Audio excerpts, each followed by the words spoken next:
полната месечина и тоталното затемнување на месечината на 7 септември 2025 година во знакот Риба.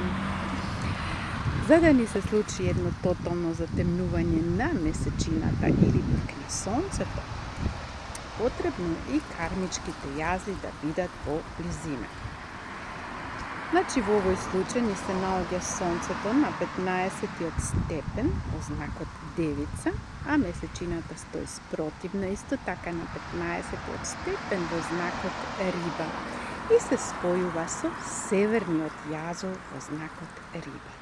Што значи тука се работи за едно емотивно будење. Меѓутоа, за да дојде до едно емотивно будење, треба од нешто да се ослободиме.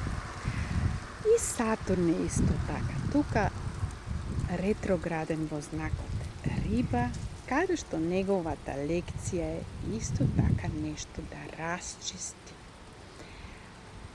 Значи, за да се ослободиме, битно е да се ослободиме од тие емоции кои што се скриени, кои што не сакаме да ги признаеме, кои што се испод тепих,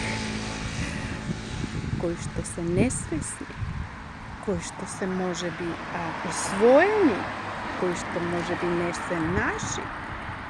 Значи, сите тие емоции кои што веќе не ни носат еден емоционален напредок, од тоа треба да се ослободиме.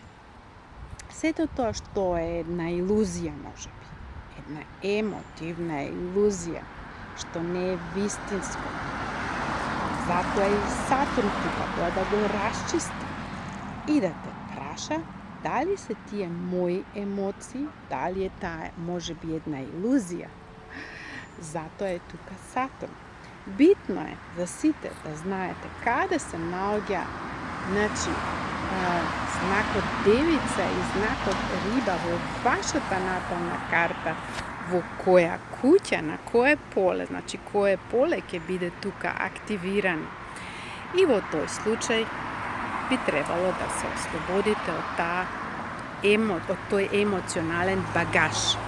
Меѓутоа, како ќе се справите со оваа енергија, како ќе можете едноставно да се ослободите? Ако го слушнете гласот на вашата интуиција, на вашите емоции, затоа што тука се крие најголемото богатство.